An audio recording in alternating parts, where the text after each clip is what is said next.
Hey yo, it's your boy Ancient Albatross here again, behind the scenes as usual, but we have the usual suspects of the Cypher Unlimited crew. We have Spigs18 or Anthony, we have Alpha Dean or simply Dean, and just as a quick reminder, if you haven't already, be sure to follow us here on Twitch, subscribe to us over on YouTube, and check us out on the Anywhere door on Moonbeam, which is Monte Cook Games' new streaming platform they're trying to build up, where they're gathering his money, Monte Cook Games content creators in one place.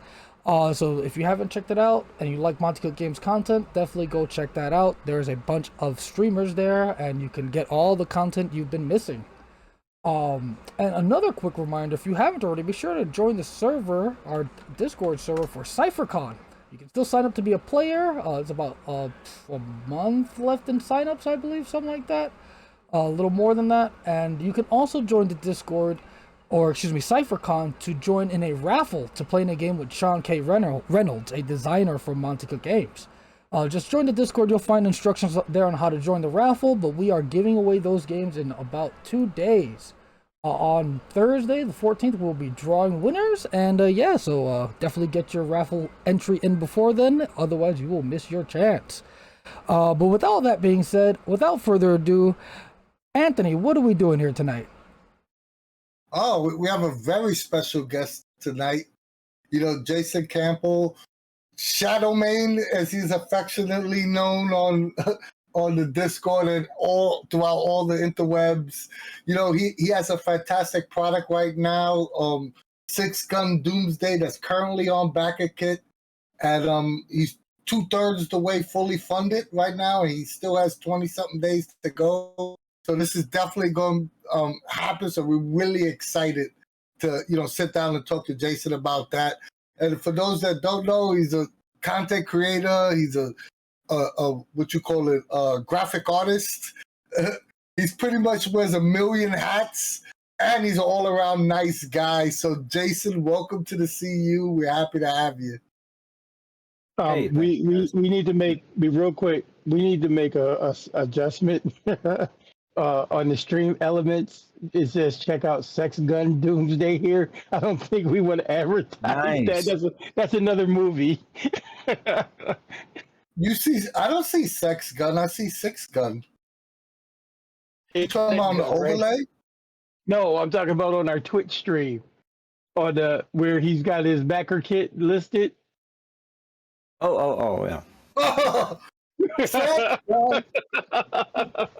should have let me know earlier, because I think I would have funded on day one if it was Sex Gun.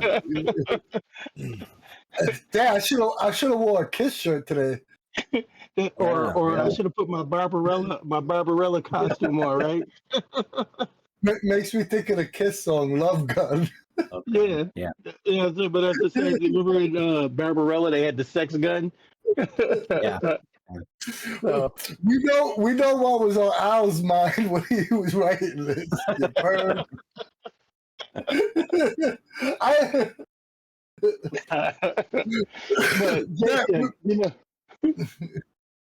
I know this is going to be a hell of a stream because we already have technical difficulties. We've already gone to the sex jokes. So before it gets even worse, right? Jason, welcome back to the CU, and tell our viewers a little bit about yourself and your experience with tabletop RPGs. Yeah, well, it could be a really long story, but I'll try to shorten it. So I'm Jason Campbell, Jason C, and Discord places. But as Spigs mentioned, I am Shadomain almost everywhere, because that's the name of our TTRPG blog that publishes news, interviews, reviews, blah, blah, blah, every week. Shadomain with no W. I don't know how Al spelled, Spig spelled that, but he probably get that one right. Anyway, that's where you'll find me everywhere. So we publish all kinds of stuff about any kind of games and reviews and that kind of thing. And once in a while, we write products. We write games, and right now, that's where the Backerkit comes in. Six-gun Doomsday, and nice. What else? You guys don't want to hear my history, do you? Well. If you want to share it, go flip back and Yeah, find the previous episode. We got a question more, kind of geared to your history. So Cool. it says, before we get into all the promotion for Six-gun Doomsday, you've been a member of Cypher Unlimited for some time now. How did you find us? And do you have any memories you'd like to share? About the community? All right. So I like this question because I'm not sure I've said it on stream before. I found you guys, and this is, miss him, WebDM, Jim Davis used to host a show, and he was unbelievable. And it was a lot of D&D because that's what was the thing at the time. But Jim knew a lot of other games, and he was the first person to mention Cypher. And I was already thinking in my head, damn, this D&D is okay, but I want to do something but heroic fantasy. So I was like, wait a minute, Cypher. I could do my weird modern with a twist ideas. And I think I just found you guys from searching up Cypher on YouTube.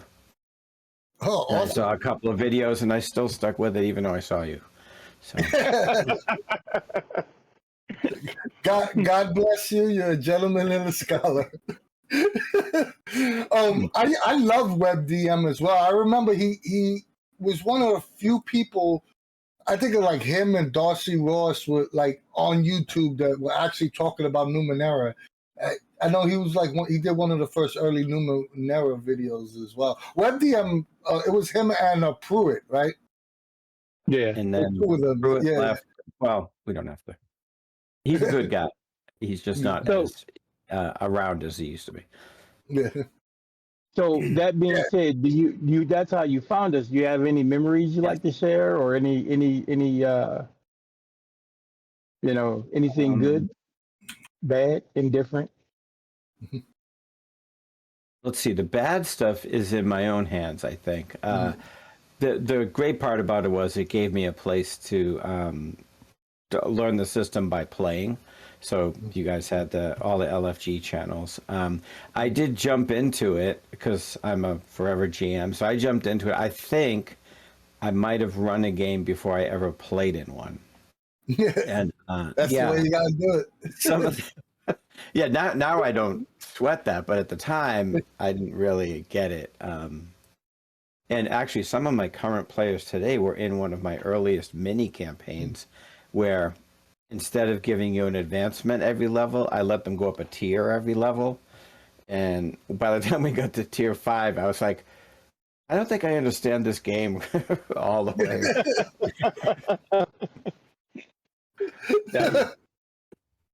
Yeah, we were having that discussion about high tiers. Remember, I know you was in chat when they were talking about looking for tier 6 and beyond 6 to 10, and I was like, "Whoa, tier 6 is pretty time consuming." Yeah, really.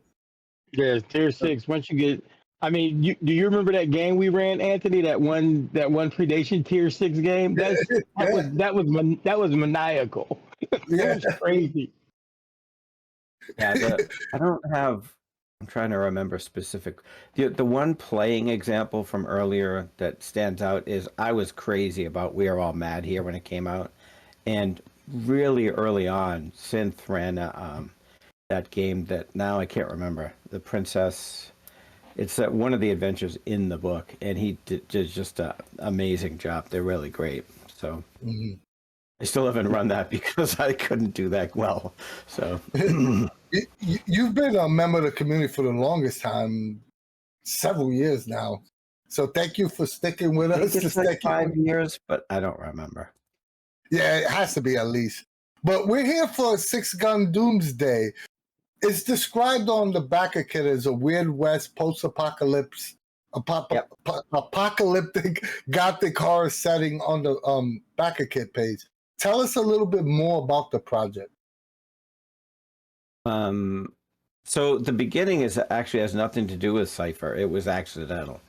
What happened was, at my local game store, we have 3 tables every Saturday. 2 of them run D&D, and the other one is a group of us that run anything but D&D. And we just rotate GMs every week. So I wanted to run Index Card RPG. And I was like, well, I've got one-shots and stuff, but there's multiple settings in index card. So I threw out 3. I think I threw out, we could do Weird West, we could do post-apocalypse, we could do fantasy, I guess. And post-apocalypse and Weird West tied. So I was like, okay, let's... And I came up with what ended up being the prototype for this setting. And we were all like, yeah, index card plus minuses, but that setting is killer. So I've rewritten it. I think Cypher's at least the 3rd setting I've run it in. And mostly the feedback is this setting is awesome. So I was like, well, I got to write it now. So as someone who had the pleasure of actually playing it, I spoke about this on stream a couple weeks ago, but you actually ran it impromptu session for me and 2 other people on the server, and it was a blast. Like, we had so much fun. Nice. I should say, I guess, that this started more than a year ago. So some people actually played in a very early playtest last year at CypherCon, but the game has evolved a lot since then. So, yeah. So, Jason, I also can't do it all myself. I have Dean doing editing and contributing writing for me too, so I have to throw that in. This guy is killing it. I'm not contributing that much. I'm just on the outskirts looking in, because I wanted to ask you though. So did you run Anthony and them through the playtest adventure that we just went over? The one, not the one in the preview guide. Okay. There's, of the 6 preset adventures, it ends up being, the adventure in this book is a long adventure broken into 6 acts, and each act will run about, say, 4 hours. So they played in episode 4 of that 6-arc series. I didn't do the preview. The preview is much shorter, as Dean can tell you. I think you could fit it in, even with explaining the system, you could squeeze it into 2 hours. So that's about right. Yeah, it's basically there to show off what you could do, what it can do. So all of that being said, we're talking about the setting and everything. You actually have a very interesting take when it comes to character death in Six-gun Doomsday. Can you explain a little bit about that to our audience? Well, we did a few things sort of recently. One of them is adding a different damage system than standard Cypher uses. And it's not the same as Magnus, and I don't think it'll be the same as the one that they're working on now. But there's also the death system, as in what happens when you reach 0. And then you can either flip a coin, and heads you pop back alive, and tails you're just permanently dead. But you can also sort of make a deal with the devil and then come back, but you have to deal with the repercussions. It's not really the devil either. A lot of the lore here, the lore gets kind of deep. So the apocalypse itself isn't a plague or zombies. It's an explosion of like fiends and demons and undead that just blew up and took over the world. So now what's left is the spirit of life, which are whatever good spirits are left, and all these forces. So you could basically make a deal with those spirits of death, and it comes back, and it lets you come back and still fight and have a lot of strength. But then when you get down to 0, it's all over. The devil's got your soul. That sounds awesome. You mentioned the apocalypse. How many the way the setting is set up currently? How many years has passed since the main apocalyptic event? 5 years. I've changed that a few times. It'll be about 5 years since the apocalypse, because it's not. So it's still recent. You can still find people who, who are dealing with the loss of their relatives or that kind of thing. Oh, that's awesome, because when you start that early, you also have a lot of room to play with in the narrative to shape Yeah, world. and the world is essentially devastated. That 90% of the world is gone. So there's no, like, only 5 years. There's no new governments. There's no money. There's really no industry. So that part of it is very much survival. Yeah. You mentioned, I mean, okay, Dean. No, I was just saying, when we were talking about some of the stuff in there, and I don't know if you remember when I said, the way I look at it, it's more like the Old West never died; it just got a lot meaner. Definitely that way. Yeah. It just got a lot meaner. Right. It's not just a Weird West game. It's there's a lot of death and survival and such. You spoke a little bit about the death mechanic, but what other mechanics have you added to Six-gun Doomsday that are different from traditional Cypher systems? Well, one that you've seen and pretty much everybody has seen is there is a special mechanic for the duel, the gunfight at high noon. Awesome mechanic. Thanks. And that is built not to be. This is never going to be a historical recreation of the Old West. This is a recreation of some of the 50s westerns that are hyper dramatic, and that's what the mechanic does. It's not just whoever rolls the highest die shoots the other guy. It's the setup, the eerie music beforehand, the staring each other down and threatening it. There's mechanics behind all of that that will then give you advantages or disadvantage when it's time to actually draw. Nice. What I really liked about it was how fast it was. Like I had mentioned this when I did my talk about it. It was, as a player outside of the duel, it didn't take up any. It wasn't like this. Oh, this person's gonna have a 30-minute solo scene. It was fast. We were interactive. It was interactive for the people watching. It's a really neat way to do a one-on-one duel. Yeah, and the section itself, when you read it, it takes space because there's a little bit of that GM advice because you don't know who your players are. And they may love seeing a one-on-one battle between their friend and a demon. Or they may say, hey, me too. So there's a lot of GM advice there about ways that people that aren't directly the opponent in a duel could still be involved, helping actions and things like that. You have new types as well, right?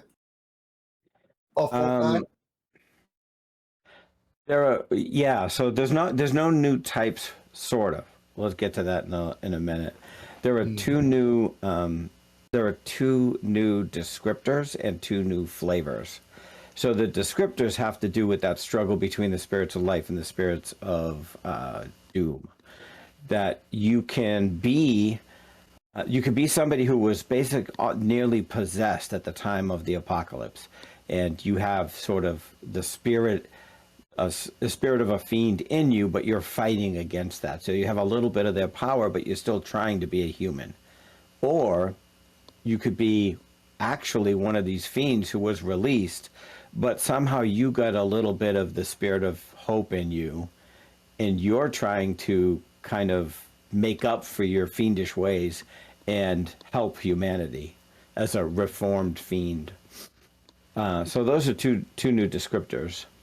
And then the flavors, there's one tinkerer flavor because the weirdness of this Weird West is almost steampunky, right? You've got a lot of weird inventions and things like that. As it says, the Industrial Revolution happened a little early, but it wasn't just, oh yeah, here's a train and here's the electricity. It was some wacky stuff going on too. There were maybe some inventions that would have been better off left alone. So you've got that, yeah. And you got the tinkerer flavor. You've also got a believer, which gives you a little bit of that soul spirit if you are a shaman or a priest or something like that. Sorry, Dean. But like I said, when we were talking about it, like I said, to me it was, I don't know, I'm dating myself again, but the old TV show Wild Wild West. Yeah. It was a lot of that with your Doomsday, and so on and so forth. you know, we're talking about all this good stuff. The art in this project is very original. Are you doing all the art yourself? As of now, yeah. If we blow up and have a lot of money, I would love to be able to pay somebody else to do some of it. But all the style of the art is the way that I wanted it to be. It's all stark black and white. I guess some people think of it as like old school, like the old TSR and Chaosium art. Nice. Yeah, I really love it. It's very eye catching, especially the. Do you have a name for this? Like I want to say zombie cowboy or ghoul cowboy.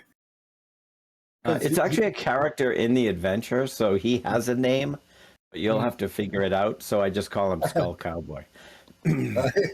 He's very cool. Yeah. Yeah, I really like him.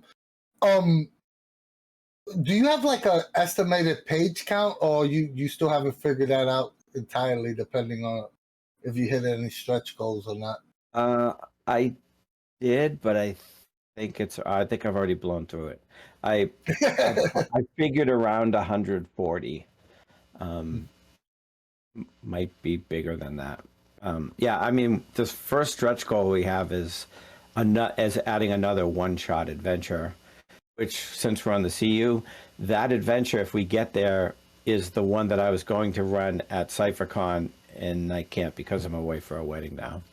So you can still play it. It just we've got to get to a stretch goal first. Oh, you should have gave it to me. I would have ran it as one of my adventures. Yeah, I'm super excited for this project, and you still have like 20 something days to go, and I haven't even backed it yet. I'm gonna probably back it right after this stream. We weren't counting on you. That's okay. We didn't really. Yeah. Hey, you never turn down money. No, advertising really. 101. You want everybody's money. That's and I was gonna say that, Jason. I mean, I'm working on it with you, and I backed it because guess what? I want it to be successful. I want this thing to happen because, you know, first of all, like we've been saying from the beginning, it's a great project. It's a great setup, you know, and you're just looking at where you can expand upon an already great idea and setting. And Anthony's played it. Like I said, I done looked at a lot of the behind the scenes stuff. And I'm telling everybody, Jason is kicking ass with this. This is a solid setup. And I really like the non-traditional way that he's approaching it as opposed to building a setting. He's giving you a setting, but he's building it for you through adventures. So it's like you get to delve into the setting and experience the setting with your players. And then there's so much room for you to build from there. So kudos to you, Jason. Good idea. Thanks. Jason, you've designed... Oh, I'm sorry. Go ahead. I was just going to say, Spigs, you asked about types. In its core, it uses the same types, but what we did was we built what we called character profiles, like a really easy way to build the tropes, like gunfighter, gambler, that kind of thing. Out of the box, you can, if you've never played Cypher before, you can say, I want to be a gunfighter, and it asks you 3 questions in English. Are you more charming or dexterous? Things like that. And you just answer each of those questions, and you've got a pre-gen character. So underneath it still uses the basic 4 types, with adept being a combination of sort of shaman priest. Well, yeah, really just that kind of character who's connected to the spirits. And you don't even have to be a gunfighter, because my character was a knife guy. No, well, I said it's emulating westerns. Yeah. So one of the tropes that you can play is a sidekick. Yeah. Yeah. So I really liked my character. I had a gun, but I mostly used knives. It was pretty cool. Yeah. Well, I mean, that's a trope that we see in westerns anyway. You know, you'll always have a lot of times you had a Native American guy and he'll have a bandolier of knives, a couple of tomahawks, and he's faster with his blades than you are pulling the trigger. So like I said, it works. I like it. Magnificent Seven had one. Yeah. Yep. Young Guns had one. Yeah, exactly. Just about any of the famous ones that we could name had somebody doing something with a knife. I mean, they even did it in Tombstone in one scene. Yeah. The knife in the hand. So good stuff, man. So You have if you have designed. It's my goal, Dean. You have designed several products for Cypher System, like Hint, which is phenomenal as well. What is it about Cypher System that makes you want to continue to go into that well designing for it? Well, I wasn't going to bring this up, but like, what time is it? 3 hours ago, I found out that Hint got accepted by Indie Press Revolution. So at some upcoming con, you might be able to buy it in print. But that wasn't your question. What is it about Cypher? It's what I said, why I'm here, why I came to it, that you could do anything with it, right? Like a lot of the adventures we've written are just absolutely straight Cypher System, either because they're fantasy or horror or something like that. And this one is basically Cypher System at its core, but then we've added other things to make it more dramatic and get more focused on the genres that we're doing. But Hint is barely Cypher, right? I could take the CSRD, and I could just do anything you want. So in Hint, it's a one-shot where you're just solving a murder mystery. That's it, right? So you don't want superheroes. So the types are like artist and world traveler. And you don't need to do that much except think and search. So you have one pool just called points. And to have one system that can do everything, from tactical warfare to something as silly and simple as Hint is pretty impressive. Yeah, that's awesome. Was Hint always a Cypher System, or was it like Six-gun Doomsday, where you experimented with a bunch of different systems until you hit Cypher? Well, this is the third version of Hint. I think you guys were here for the beginning. Yeah, I actually played it once. The first version was straight Cypher, and some of the feedback was, "What am I a warrior for? I don't need to beat anybody up. I'm trying to find clues." So the next version brought in different characters that made more sense for this, but it was still Hint, and one of the characters was still guilty, and just why you were there didn't make any sense. So I put it away at that point, and I said, you know what? It's a great game. It's a great board game. It's just not for a role-playing game. Until I read Jason Cordova's Brindlewood Bay. And it is an open mystery system that where the GM doesn't know the answer to the murder. You just throw clues out there. It's up to the players to sort through these clues and use as many as they can and get creative to make up some wacky solution. And I said, that is Hint. That's how Hint works. So I wrote it as an adventure for Brindlewood Bay, and while I'm writing it, I was like, this would work in Cypher. So I talked to Jason, made sure he wasn't mind if I borrowed a few things, but yeah, and that's basically what it is, that you have a GM, but he doesn't know much more about what's going on than you do until the end. That's pretty smart and brilliant there. So if you could give advice to someone wanting to try their hand in game development and starting a crowdfunding project, what would it be? Well, starting a crowdfunding project versus just starting in game design are different questions, right? I would say game design, just get in there, just try it, right? Write a 5-room dungeon and play through it and see how it works. And there's a lot of people in the CU are designers but there's a lot that you won't get until you try to tear a system apart and put it back together. Crowdfunding is a lot different. You should and could learn a lot before you even try it. The good part is Backerkit and Kickstarter also, if you let them teach you, you can learn a lot. There's a lot of resources back there, videos, tutorials, things like that. And if you're at any convention, even online conventions, there's a lot of panels that you can attend for that kind of thing. But the general simplest advice to crowdfunding is nobody is going to find you anymore. Those days are like 15 years ago. Nobody's going to go into Kickstarter and just find your magic project and back you. You need to be part of a community, and that means being a part, not just spamming all these servers and accounts.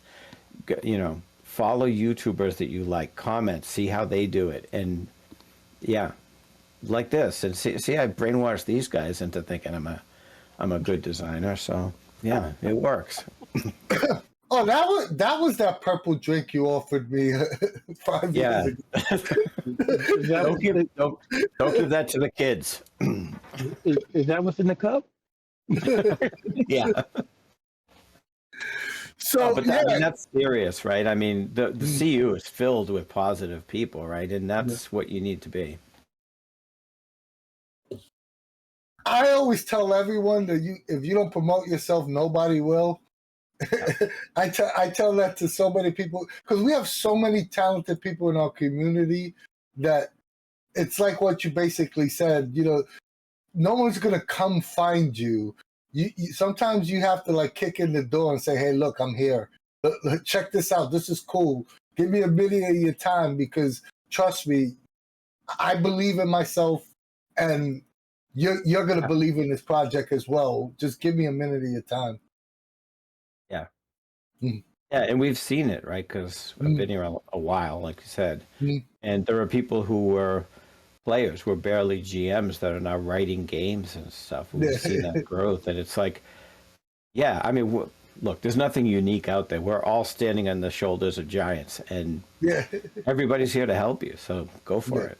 And that's a great thing about just the Monte Cook Games community as a whole. Yeah. They're so supportive. You rarely run into to get in my New York bag, we rarely run into haters.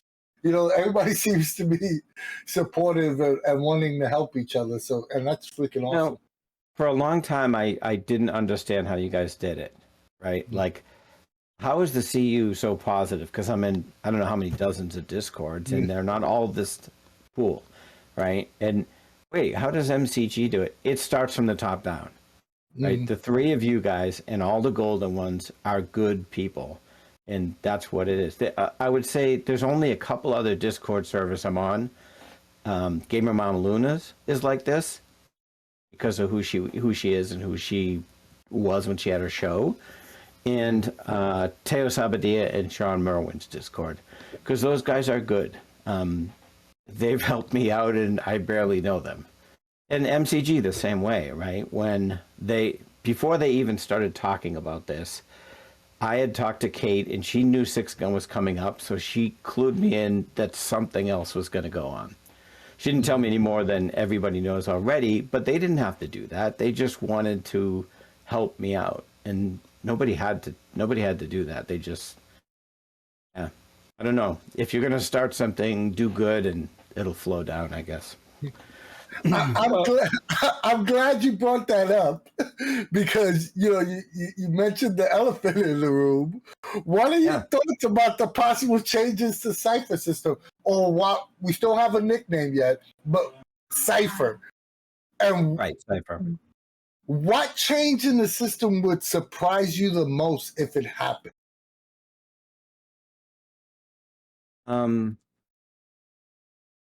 Surprise me the most. I think the thing that would surprise me the most, although it wouldn't bother me at all, is if Edge was gone. It wouldn't bother me at all, but that would be shocking, I think. But a lot of what they've already announced has surprised me. It looks like they're not going to change Effort and Edge either. No, I don't. It doesn't seem like it. Yeah. Maybe they might rename them, maybe, or give them different names for different genres. Maybe, I don't know. Because I've been bugging Sean for 5 years about it. Well, I mean, listen, everybody's complaints about that prompted me to do that in my game. So, there's different names. You're still the same thing, but different name. I actually. Oh, go ahead, Jason. I was just gonna say, in the quick start guide, it's simpler a little bit. There is no edge, but that's to let newer players in. We'll use the edge effort system in the full book. While I have you here, you saw they released a picture, and they actually released another design diary today that we're probably gonna go over on, because we taking a speculation trade to it. It falls off the tracks, but we're probably gonna talk about it on Thursday. But you notice, and I saw you commented in the chat. They released a picture, right, with the slipcover. I said that, yeah. And it had 3 books in it, and it turned into this huge kerfuffle. So, do you think it's anything, or was just that, hey, they wanted to make it look like you had a Holy Trinity? Might have been Synth who said this looks like, he didn't use clickbait, but that was the idea, right? Because the email image shows exactly what you said, a slipcase with 3 books, and the bulleted text next to it says, the 2 books in the slipcase. And you go, wait, what? I haven't asked anybody about it yet, but yeah. But I mean, somebody else in the Discord, said it could have been this, it could have been that. And all of those could be true, right? That they're, these things happen the way they happen, and art orders go out at a different time than writing gets proofread and edited. So who knows? Who knows which one's right? And not only that, it's creating, I think I responded to you in the chat. It's creating engagement, right? Whether or not, exactly. These are the people that created Invisible Sun. So they're not, it's not like they're scared of putting secrets in there or dropping weird hits or anything. So, anything to get people talking is a good thing. Yeah. I personally think that we might see a stretch goal of Bestiary, but if we don't, it got a bunch of people talking about it. So, and I'm with Al. Like Al said, the slipcase, it could be just like remember when they released the one slipcase, it could be just an extra slot big enough so you can put your bestiary in there as well. You have to be. You got to look at the picture enough. I saw the picture. It's not the same bestiary in the picture. No, I understand that. I get all of that. And if you guys remember, on our previous streams, somebody did say something about a trifecta of books. So somebody might be right on that, because remember, I was the one that said that I think we were going to get a trifecta anyway. So who knows? Or they're just trying to get everybody to talk about it. They're doing a damn good job of that. I think Spigs might be onto something there, because you were the one who actually, I hadn't really thought it through in the beginning of this stuff. You were the one who was saying, hey, these guys are watching and listening. Yeah. And for a while I was like, yeah, that'd be funny. And then after a few of your episodes, I was like, wait a minute.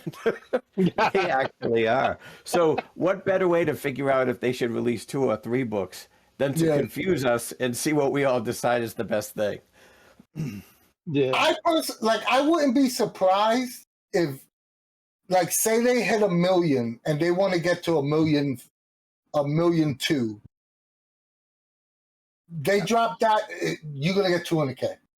So I wouldn't be surprised hey, they got a set number, hey, if we hit 750,000, this is the next stretch goal.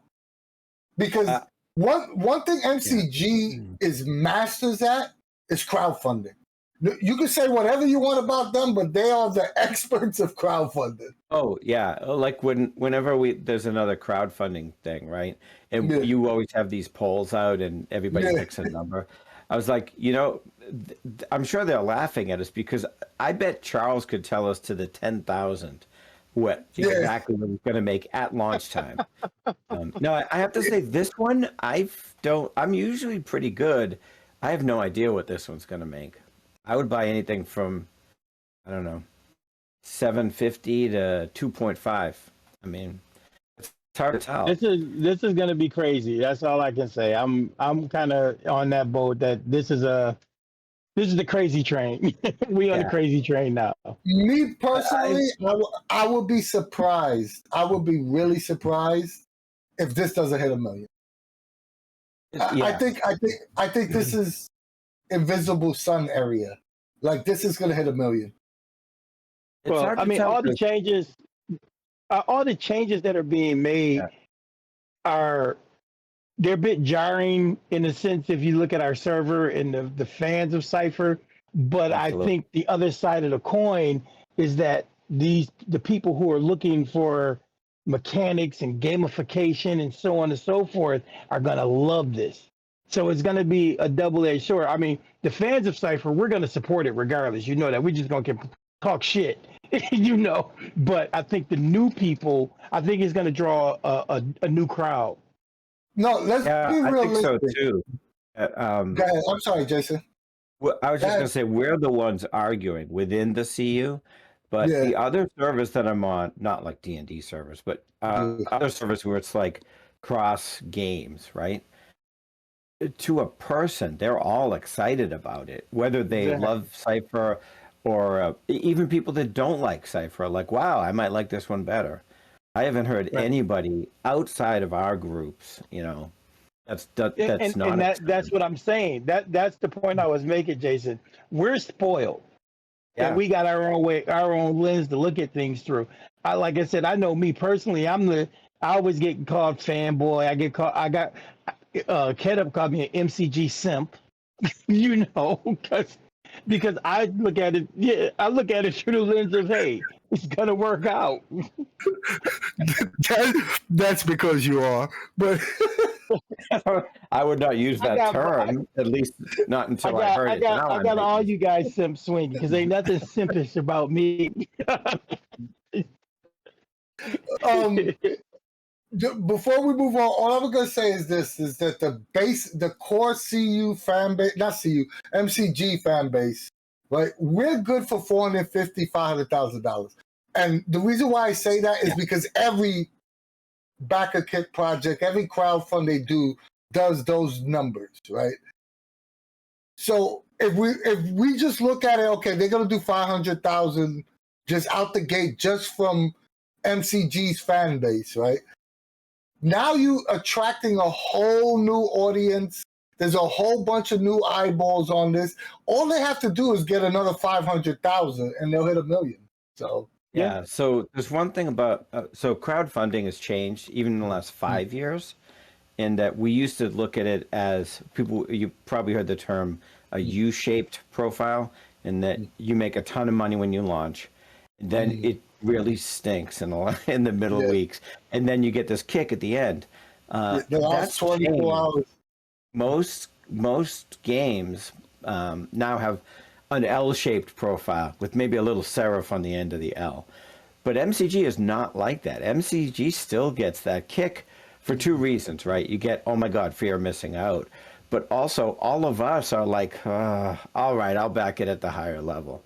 We're all increasing our pledges at the last minute, and not every game is like that anymore. But Dad, this is we gotta get you on the speculation show, Jason, because you're bringing up great points.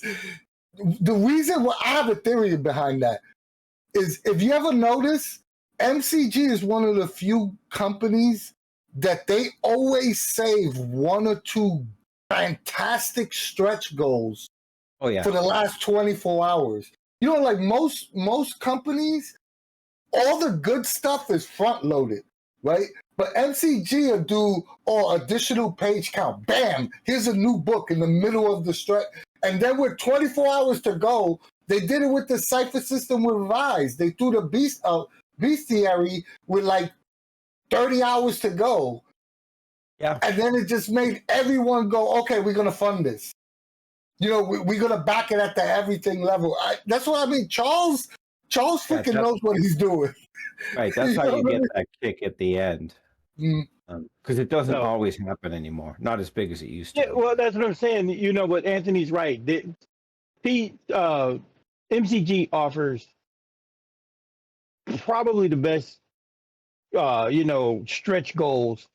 Their stretch goals are never just, some, oh, I'm gonna put a foil cover on the book. It's always, let me give you some more pages. Let me give you another book. Let me give you some nice props. I mean, aren't you wearing your old God's hat, Anthony?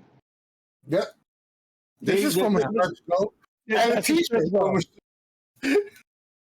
I have my t-shirt.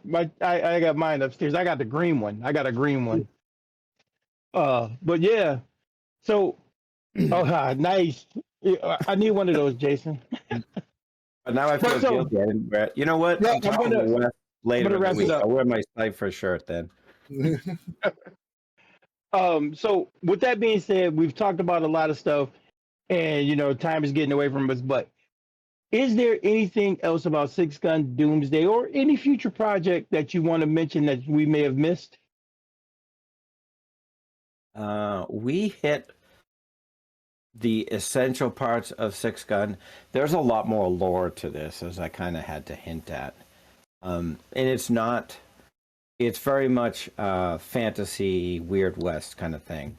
Like I said, we're not trying to recreate the Old West. There's a lot of resources. There are the things we used to call books. You could go read about what actually happened after the Civil War. So that's great. After that, I am actually going to start running games again instead of doing all this 24-hour-a-day writing. So I may not publish anything for a while.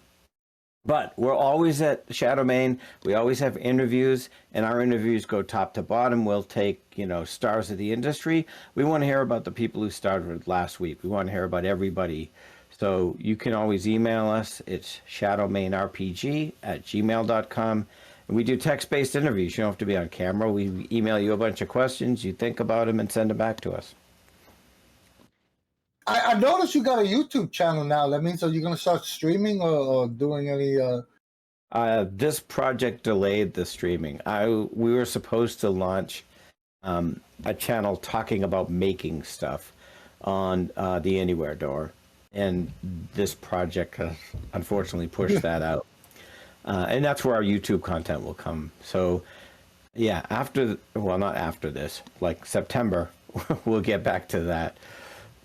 And that will be, obviously, it's called Cypher Lab, so we'll focus on Cypher, but I'm interested in talking to anybody who makes anything, like figures, just stories, poems, anything. It doesn't, not necessarily publishers. You mean somebody like that coordinates a convention? Well, no, because those people are boring. We would never make them. You see, I was going to say, we got to bring you back for a speculation train, Jason. But invite revoked. Well, dude, my day job, I'm a project manager. You know what that's like. Yeah. That's your day, both your day jobs. All right. Do we have any questions from the audience? If you do, drop them real quick. If not, Anthony? I think we're running. But just before we even get to the spiel, Six-gun Doomsday has 21 days left. It's on Backerkit. We're going to have the link is in the chat, but it'll also be up on YouTube. Go check it out. He has a free primer. You could go on and download it right now. So if you're watching this on YouTube, just hit the link and go check it out. There's no commitment in just seeing if you're interested in it. As someone who's personally played it, it's well worth it, and it's a ton of fun. So yeah, go back it, and because not only is it a great product, Jason's a hell of a guy and a great person. Thanks. Yeah. And I'll just finish up by saying, echoing Anthony, and also saying that, it's been a pleasure to work on this project with you. Lots of cool ideas, and helps me stay fresh for what I'm working on. So kudos to you, Jason. And man, people, back this project. You will love it. I promise you, it's some good stuff. Before I go into my spiel, I just want to say that CypherCon player sign up is still going on. We still have many fantastic games, so go check it out. there's over 60 games I believe you could choose from. We have games from MCG, Cypher Unlimited content creators. We had Jason on there, but we have Alpha D, we have Underground Oracle, we have what you call it, Ken Hub. We have Gonza Gaming. There's so many great things. And there's MCG pre-written adventures, the same adventures from same adventures from Gen Con. So if you missed Gen Con, you can still pick up those adventures there. And yeah, come game with us. It'll be fantastic. We also have a raffle where I believe there's only 24 hours left. Thursday morning is our drawing to play with Sean Kane Reynolds, one of the lead designers from Monte Games. And you have an opportunity. There's he has 2 different time slots during CypherCon. So go to the Cypher Unlimited Discord and check out all the information there. That's the site where you can join the raffle to play with Sean K. Reynolds. As someone, if you watch the stream, he's a fantastic GM as well as a fantastic game designer. If you like us and you like what we do, join the Cypher Unlimited Discord server for all things Monte Cook Games. We have the largest fan-run Discord server for everything MCG, but if Discord's not for you, join our Facebook group. Not as big as our Discord, but still great conversations being had there daily. If you find it kindness in your heart, subscribe here on Twitch or go to Anywhere Door on Moonbeam and give us a follow there, or like, share, and subscribe on YouTube.